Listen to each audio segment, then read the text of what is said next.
मंगल के बारे में कुछ ऐसे फैक्ट्स हैं जो आपको जानने चाहिए। मंगल का एवरेज टेम्परेचर -60 डिग्री सेल्सियस है। रात के समय में इस पर पारा गिरकर -125 डिग्री सेल्सियस पहुंच जाता है।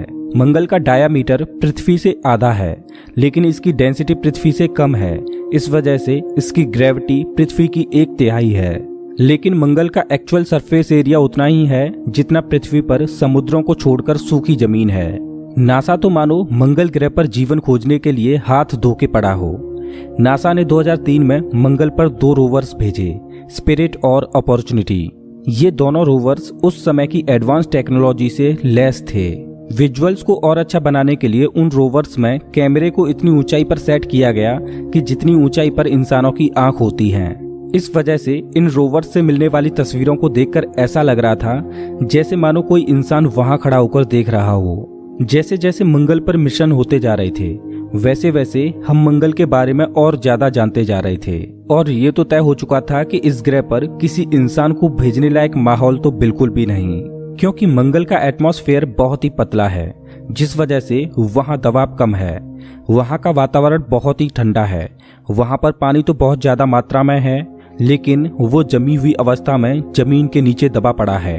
मंगल ग्रह पृथ्वी के किसी धूल के रेगिस्तान से भी ज्यादा सूखा है और यहाँ पर पिछले लाखों सालों से तो छोड़ो, करोड़ों सालों से बारिश की एक बूंद तक नहीं गिरी। मंगल पर किए गए मिशनों से एक रहस्य सुलझकर सामने आया, वो ये कि मंगल पर बड़ी बड़ी घाटियां मौजूद हैं, जिनसे ये साबित होता है कि मंगल का अतीत आज की तरह तो बिल्कुल भी नहीं था। अतीत में मंगल पर मौजूद बड़ी बड़ी घाटियों में पानी तरल रूप में बहा करता था, और जहां पानी तरल रूप में होता है वहां जीवन के पनपने की प्रबल संभावना होती है। तो क्या अतीत में मंगल पर जीवन ने सांसें ली थीं?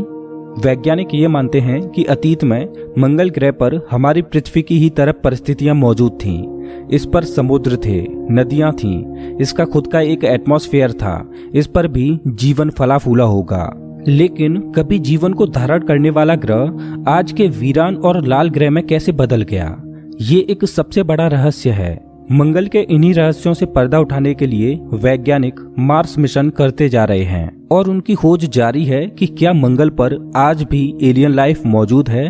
जिस तरह की परिस्थितियां मंगल ग्रह पर मौजूद हैं, उसी तरह की परिस्थितियां पृथ्वी पर भी कई जगहों पर मौजूद हैं। जब वैज्ञानिकों ने पृथ्वी की उन जगहों पर रिसर्च की जो मंगल की ही तरह वीरान और बंजर पड़ी हैं, जहां जीवन बैक्टीरिया के रूप में भी मौजूद नहीं होना चाहिए, लेकिन हैरानी की बात यह थी कि पृथ्वी के उन वीरान पड़े बंजर इलाकों में भी जीवन के संकेत देखने को मिले, जिससे ये तो तय होता है कि मंगल की धरती में भी मिट्टी के नीचे जीवन के सबूत देखने को मिल सकते हैं। मंगल की धरती लाल है और इसका कारण है कि मंगल की मिट्टी में आयरन ऑक्साइड की मात्रा ज्यादा है। यह है मंगल ग्रह का सनसेट, जिसको रोवर स्पिरिट ने अपने कैमरे में कैद किया था। मंगल पर पतला एटमॉस्फेयर होने की वजह से सूर्य सनसेट के दौरान पृथ्वी की तरह ऑरेंज नहीं बल्कि नीला दिखाई दे रहा है। मंगल की धरती पर खड़े होकर क्षितिज में सूर्य के छिपने का नजारा कितना सुंदर है, लेकिन मंगल पर इससे भी सुंदर नजारा देखने के लिए मिलता है रात के समय, क्योंकि मंगल के 2 छोटे छोटे चंद्रमा हैं, फोबोस और डीमोस, जो मंगल की रातों को और सुंदर बनाते हैं। लेकिन हर सुंदर दिखने वाली चीज अच्छी नहीं होती। मंगल ग्रह एक शांत ग्रह नहीं है। इस पर एस्ट्रॉइड्स की बम्बार्डमेंट होती रहती है, क्योंकि पतले एटमॉस्फेयर की वजह से एस्ट्रॉइड्स इसके एटमॉस्फेयर में पूरी तरह जल नहीं पाते और इसकी सतह से टकराते रहते हैं। और यहाँ तक कि मंगल के जो चंद्रमा हैं, वो भी आने वाले समय में अपनी जगह पर नहीं रहने वाले। मंगल के चंद्रमाओं के छोटे होने की वजह से इनकी ग्रेविटी बहुत ही वीक है। अगर किसी दिन कोई भारी एस्ट्रॉइड मंगल के चंद्रमाओं के पास से गुजरा या मंगल के चंद्रमाओं से टकराया, उसी दिन मंगल के चंद्रमाओं का पाथ बदल जाएगा।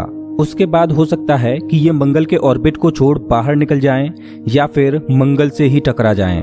अगर किसी एस्ट्रॉइड की वजह से ऐसा नहीं हो पाया तो भी मंगल के चंद्रमा खत्म हो जाएंगे, क्योंकि हर एक 100 साल बाद मंगल के चंद्रमा मंगल के पास 6 फीट खिसक जाते हैं। जैसे जैसे चंद्रमा मंगल के पास आते जाएंगे, वैसे वैसे मंगल की ग्रेविटी की वजह से ये टूट जाएंगे और टूटकर मंगल के चारों ओर बिखर जाएंगे, जिससे मंगल के चारों ओर एक रिंग बन जाएगी। लेकिन कुछ सालों में ही वो मटेरियल भी मंगल में ही समा जाएगा। लेकिन मंगल के चंद्रमाओं को पूरी तरह खत्म होने में अभी 50 मिलियन साल लगेंगे। भविष्य में मंगल ग्रह पर किए जाने वाले मानव मिशनों के लिए मंगल पर मौजूद धूल भी चिंता का विषय बनेगी। मंगल पर धूल के तूफान उठते रहते हैं और हर एक 3 सालों में लोकल धूल का तूफान ग्लोबली बन जाता है और महीनों तक धूल आसमान में उड़ती रहती है जो सब कुछ ब्लॉक कर देती है। अभी तक मंगल पर जो सबसे चौंकाने वाली डिस्कवरी हुई है वो है मीथेन गैस की। अब आप कहोगे कि इसमें क्या खास बात है, तो आपको बता दूं कि कुछ लिविंग ऑर्गेनिज्म ऐसी हैं जो मीथेन गैस रिलीज करती हैं और किसी ज्वालामुखी से भी मीथेन गैस निकलती है जो इस तरफ इशारा करती है कि या तो मंगल ग्रह पर किसी रूप में जीवन छिपा हुआ है जिससे मंगल ग्रह बायोलॉजिकली एक्टिव है, या फिर मंगल की धरती में अभी भी हलचल जारी है जो इसे जियोलॉजिकली एक्टिव बनाती है। मंगल ग्रह पर मिले मीथेन के सबूत इसे एक्टिव ग्रह की कैटेगरी में शामिल कर देते हैं।